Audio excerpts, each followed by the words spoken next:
আপনারা যদি চান রেডি হন, আমি উপর থেকে ঘুরে আসি আবার।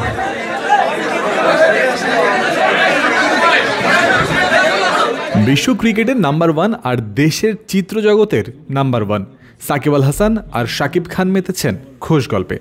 দুজনেই আছেন বেশ চিলমুড়ে। সাকিব আল হাসান কতটা চিলমুড়ে আছেন সেটা তার পায়ের ওপর হাত দিয়ে এই তবলা বাজানোর ভঙ্গিতেও আন্দাজ করা যায়। শাকিব খানের রিমার্ক হারল্যান্ড গ্রুপের শুভেচ্ছা দূত হয়ে গিয়ে এমন অবস্থায় ফ্রেমবন্দি হয়েছেন সাকিব। সেখানে উপস্থিত ছিলেন অভিনয় জগতের দুই চেনামুখ পরিমণি ও ইমনও।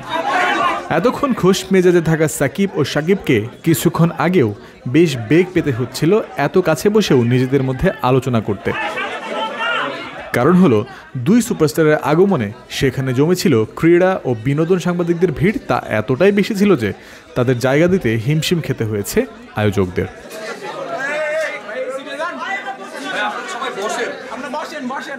মঞ্চের ডায়াসের উপর মাইক্রোফোন রাখতে রাখতে তা এতটাই উঁচু স্তূপে পরিণত হয় যে একসময় সেগুলো উপচে মেঝের উপর পড়ে যেতে শুরু করে। সকলের চিৎকার চেঁচামেচিতে অনুষ্ঠানও শুরু করা যাচ্ছিল না। 1, 2, 3 ঢাকায় জমি জিতে নিন 100% ক্যাশব্যাক সহ 20 কোটি টাকার পুরস্কার। এক পর্যায়ে চিত্রনায়ক ইমন মজা করে সাংবাদিকদের বলেন সময় নিয়ে প্রস্তুত হতে, এর মধ্যে তারা সবাই ঘুরে আসবেন ওপর থেকে। এই কথা শুনে পেছন থেকে মজা করে সাকিব বলে ওঠেন ঘুরে আসলেও হয়তো হবে না, এমন চলতেই থাকবে।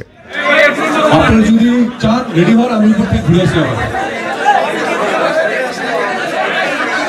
দুই সুপারস্টারের সংবাদ সংগ্রহ করতে সংবাদ কর্মীদের আগ্রহের কমতি নেই। এ কারণেই নিজেদের ক্যামেরা ও মাইক্রোফোন সামলে নিতে কিছুটা সময় লেগেছে। এরপরে সকলেই নিজেদের নিয়ন্ত্রণ করে কাজে ব্যস্ত হয়ে পড়েছেন। নিচে পড়ে থাকা মাইক্রোফোনগুলো ডায়াসে রাখা আর সম্ভব হয়নি, সেগুলো নিয়ে রাখা হয়েছে লাউডস্পিকারের সামনে। এরপরেই শুরু হয়েছে মূল আয়োজন। হারল্যান্ডের প্রতি নিজের শুভকামনা জানিয়েছেন সাকিব। আসসালামু আলাইকুম, আশা করি সবাই ভালো আছেন। খুব বেশি কিছু বলা নেই, একটা জিনিসই বলতে চাই যে হারল্যান্ডের স্বপ্নটা অনেক বড়, আর যাদের বড় স্বপ্ন আমার তাদের একটু ভালোই লাগে।